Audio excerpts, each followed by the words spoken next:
ये अपना नहीं है, साइड रखना है। ये कैमरा को अंडा फोड़ दिया, मच्छी का चुगली कर रहे थे। साउंड के लिए स्टेज तक तो पहुंच दीजिए, आपके पास एक प्रॉपर वीडियो आने वाला है। आने वाला है, वो पता है। हम लोग को जो भी चाहिए होता है ना।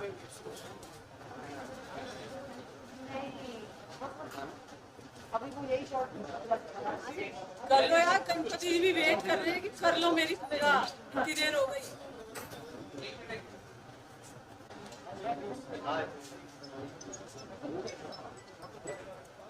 आसिफ तुझे इतना मिस कर रही हूँ ना मैं यहाँ शूटिंग पे, मैं तुझे बता नहीं सकती। हाँ तो फिर देख ले फिर। हाँ जल्दी कर उसका मेकअप। अच्छा पर्सनल कॉल पे 12 स्टैंड अप एक्शन 12 कर लो ना आप प्लीज। शुरुआत तो करो, दिन की दोपहर हो गई, फिर कहोगे लंच कर लेते हैं।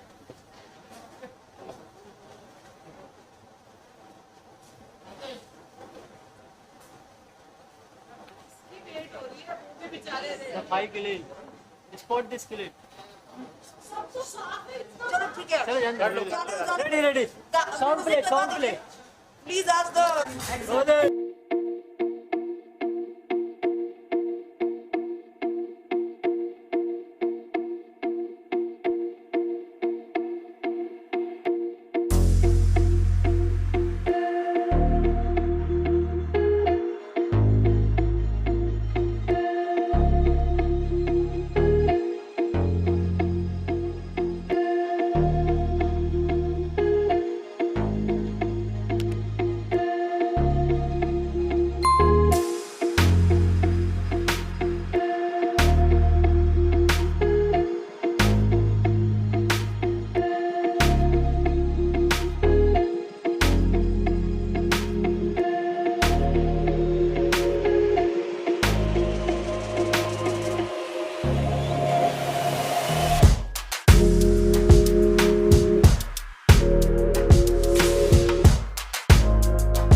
रोलिंग है।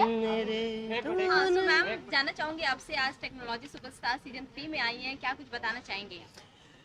ये एक बहुत ही माइंड ब्लोइंग कॉन्सेप्ट और शो है। इसके 2 सक्सेसफुल सीजन्स ऑलरेडी हो चुके हैं और मुझे ऐसा लगता है कि इस जो ये टाइम चल रहा है ना हमारे देश में, ये टाइम ही ऐसा है कि भैया वी नीड टू लाफ। एक ऐसी ऊर्जा होनी चाहिए जिसमें सब हंस रहे हैं। छोटी छोटी बात को लेके कलेश नहीं करना चाहिए, हमें सेंसिटिव नहीं होना चाहिए, मजाक को मजाक के तौर पे लेना चाहिए। बहुत ज़रूरी है कि अलग अलग प्लेटफॉर्म्स पे नया फ्रेश टैलेंट, जो हमारे मासेस में इतना टैलेंट है जो उभर के नहीं आ पाता। बहुत अच्छा समय चल रहा है डिजिटल पे कि गांव-गांव से, दूर कस्बों से, भारत के हर अलग अलग कोने से टैलेंट उभर के निकल रहा है। और ये जो मंच है, जो ताइवान एक्सीलेंस का, ये माइंड ब्लोइंग इनिशिएटिव मुझे लग रहा है कि रियल टैलेंट, रॉ टैलेंट की भाई अगर आप में है, हम आपको मंच दे रहे हैं, आप अपना टैलेंट दिखाइए। और अलग अलग लेवल्स पे आपको अलग अलग लोग चूज़ करेंगे और उसके बाद जो टॉप 5 हैं उन्हें भारत की जनता जो है वोट देकर डिसाइड करेगी कि किसने हमको सबसे ज़्यादा हंसाया। तो बहुत ही ऑर्गेनिक लेवल पर टैलेंट ढूंढने का ये कॉन्टेस्ट है। और जैसे मैंने कहा कि ताइवान एक्सीलेंस के 2 सक्सेसफुल सीजन्स हो चुके हैं, इसलिए तीसरे सीजन में ये मुझे लेकर आए हैं। तो मैं बहुत सारे अच्छे टैलेंट में से हमने 12 चुने हैं, जिनमें से अभी आज 5 चुने जाएंगे और फिर वो 5 आप सब भारत की जनता आप डिसाइड करेंगे कि सबसे आपको ज़्यादा टैलेंटेड, फनी, रियल कॉमेडियन कौन लगा। So it's great. सो आप किस तरीके से जज करने वाली हैं, क्या कुछ ध्यान में रखने वाली हैं जब जज करेंगे? तो देखिए मेरे 9-10 साल कि कॉमेडी जो मेरा मैं कहूँगी स्कूलिंग भी मेरी रही, वो वहाँ मैंने गलतियाँ भी करी, उस मंच से मैंने सीखा भी, जो कि FIR और FIR के दौरान जो और भी अलग अलग कॉमेडी मुझे सीखने और करने का मौका मिला उन 10 सालों में। You know, I have spend like a decade in comedy. एक चीज़ जो मैंने बहुत अच्छे से जो मैं समझ गई हूँ वो ये है कि कॉमेडियन का वो अंदर से कैसे भी इंसान हो, लेकिन जो उनका जब वो कॉमेडी करते हैं। गणेश, इंडियन मध्ये आवाज येतोय? गणेश, FM मध्ये बोल राजा. कौन है? मोबाईल सोड Ganesh. Check check check. Hey. माझ्या फ्लोरला आवाज आहे गणेश? प्लीज, गणेश, स्टेज पे कॉन्वर्सेशन चल रहा है, थोड़ा तो रिस्पेक्ट कीजिए। या please continue ma'am. Continue. So I Switch feel off your mics, please. या so I feel कि कॉमेडी जो भी इंसान करता है ना, अब वो जो भी उसकी पर्सनालिटी हो, लेकिन जब वो कॉमेडी करता है, कॉमेडियन की इनोसेंस उसको एक बहुत ही परफेक्ट कॉमेडी करने वाला आर्टिस्ट बनाती है। मैं आपको एक एग्जांपल देती हूँ। आप अंदाज अपना अपना फिल्म हम सब ने देखी, हमारी बड़ी फेवरेट है। या मैम। उसमें जो विलन भी थे ना, उनमें एक इनोसेंस थी, तभी वो कॉमेडियन लगते थे। विलन भी तभी कॉमेडियन लगता है जब वो बिल्कुल इनोसेंट हो और इनोसेंटली वो सिचुएशंस, पंचेस, जोक्स या जो भी कंटेंट डिलीवर कर रहा है उसे बिल्कुल मासूमियत से करे। So that is what I am going to be looking out for, कि जो एक्ट है और जो आर्टिस्ट है उसकी कॉमेडी में इनोसेंस कितनी ज़्यादा है, रियलिज्म कितना ज़्यादा है, और timing. These are two things, innocence and timing, जो एक कॉमेडियन को परफेक्ट कॉमेडियन बनाती हैं। तो यस, ये सारे चीज़ें मैं डेफिनेटली एक कॉमेडियन का बहुत ज़्यादा क्या कहते हैं ना, इमोशनली नेकेड और मेंटली ब्रेव होना बहुत ज़रूरी है, तभी वो डिलीवर कर पाता है पंचेस और वो हिट करते हैं, ऑडियंस के दिल को आके छूते हैं, हंसाते भी हैं, एंड समवेयर यू नो वो जोक आपके साथ रह जाता है, वो घर कर जाता है आपके दिमाग में। तो ये हैं कुछ कुछ पॉइंटर्स। बाकी तो वही है कि जिसके मजाक पर, जिसके एक्ट पर सबसे ज़्यादा हंसी आए, यू नो, वो जीतेगा। बट ये बारीकियाँ डेफिनेटली एक स्टैंड अप आर्टिस्ट के लिए बहुत ज़रूरी होती हैं। So I will be looking into these. Okay ma'am, आपने जितने भी कैरेक्टर्स निभाए हैं FIR में हो या फिर और भी कैरेक्टर्स बहुत ही ज़्यादा पसंद किए गए हैं। आपसे जानना चाहूँगी, अगर कैरेक्टर किसी को अपना पहचान बनाना हो तो और क्या कुछ आप बताना चाहेंगे अपनी तरफ से?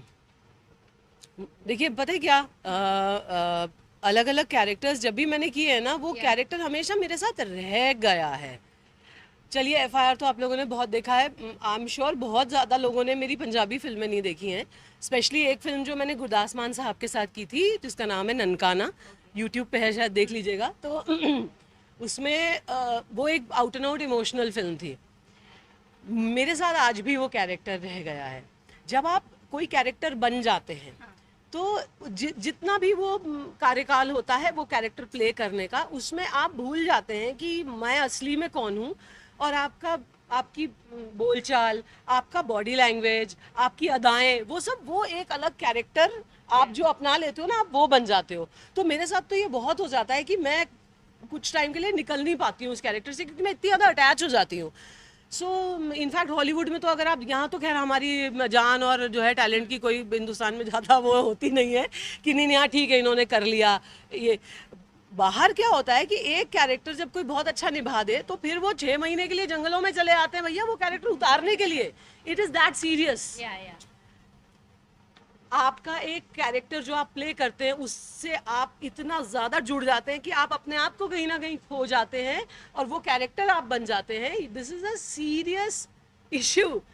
तो या आई थिंक जो समझदार लोग हैं वो टाइम लगाते हैं उससे निकलने में, और कई जो बहुत ही जैसे बच्चन साहब हैं या कादर खान साहब बोलिए आप, या महमूद साहब बोलिए, आई डोंट नो, उनको मैं पर्सनली तो नहीं जानती, बट मुझे जितना उनका काम देखती हूँ मुझे लगता है कि इन्होंने बहुत अपने आप को ट्रेन कर लिया है कि फटाफट एक कैरेक्टर में से निकले, लेकिन कहीं ना कहीं उनकी निजी जिंदगी में भी ये जो कैरेक्टर वो प्ले करते कहीं ना कहीं लीक होता ही होगा। ओके, सो मैम जानना चाहूंगी आपके अपकमिंग प्रोजेक्ट क्या कुछ आने वाले हैं, आपकी जो फैंडम है, आपकी जो ऑडियंस है वो आपको बहुत मिस कर रही है, तो आप नेक्स्ट किधर नजर आने वाली हैं?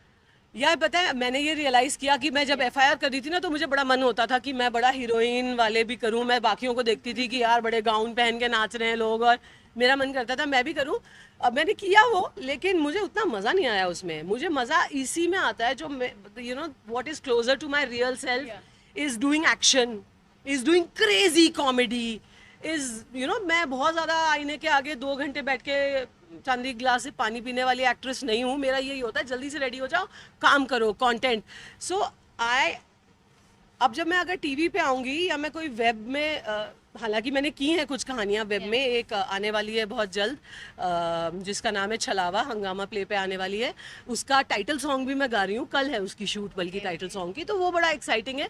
लेकिन लाइक यू सेड कि मेरे लिए जो प्रोजेक्ट मेरा मन करेगा कि हाँ जिसकी मैं शूटिंग महीने में 20 दिन 25 दिन करना चाहूँ, उस जोन में आऊँ, उसके लिए I would want to do a action based detective comedy, like a comedy thriller.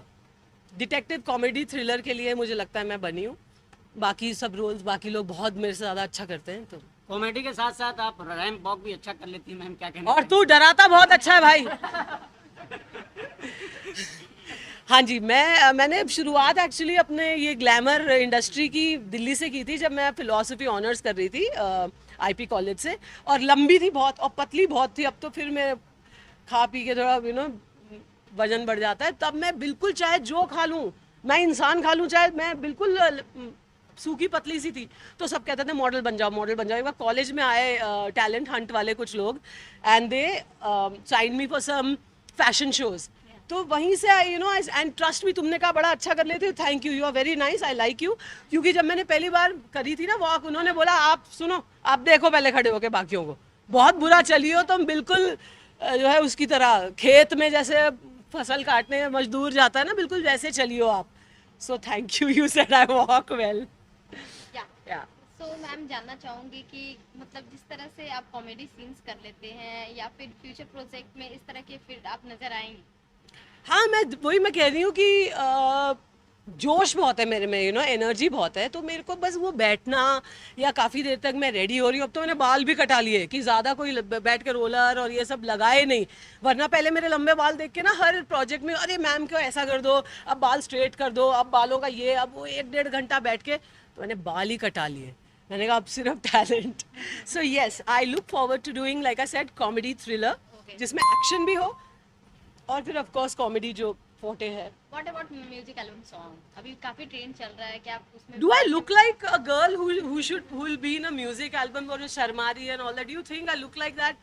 I'm not fit for the संभावना सेठ बहुत अच्छा कर रही हैं आजकल वो म्यूजिक वीडियोस। उनके मैंने देखे हैं म्यूजिक वीडियो की कहानियाँ बहुत अच्छी होती हैं। उनके हस्बैंड बड़े टैलेंटेड हैं और क्या डांस करते हैं दोनों। तो बहुत कलाकार हैं जो म्यूजिक वीडियो कर रहे हैं, आप वो देखें। मैं जो करती हूँ वो देखने के लिए आप मेरा काम देखें। ओके, एंड लास्टली ऑडियंस को क्या कुछ मैसेज देना चाहेंगे? ऑडियंस को मैं यही बोलना चाहूँगी कि यार हर यू नो एंटरटेनमेंट है जो हम करते हैं, आपको पसंद आए एंजॉय करिए, ना पसंद आए कुछ और देखिए। लेकिन ये जो एक वक्त और माहौल बन गया है कि किसी जोक पे लोग उखड़ रहे हैं या लोगों को ट्रोल कर रहे हैं, या मान लीजिए 2 सेलिब्रिटीज़ आपस में ट्विटर या इंस्टाग्राम पे बात कर रहे हैं तो उसमें कूद के आप अपना ओपिनियन दे रहे हैं, ये सब मत करिए। हो सकता है वो 2 सेलिब्रिटीज़ दोस्त हों, आपस में जोक करते हो, एक दूसरे की टांग खींचते हो, उसमें आप इतना पर्सनल हो के ट्रोलिंग आपस में मत लड़वाओ ना एक्टरों को, उनको भी दोस्त रहने दो। So be intelligent, take entertainment only as entertainment. एक चौटाला वाला dialogue ma'am, miss Chautala. Thank you.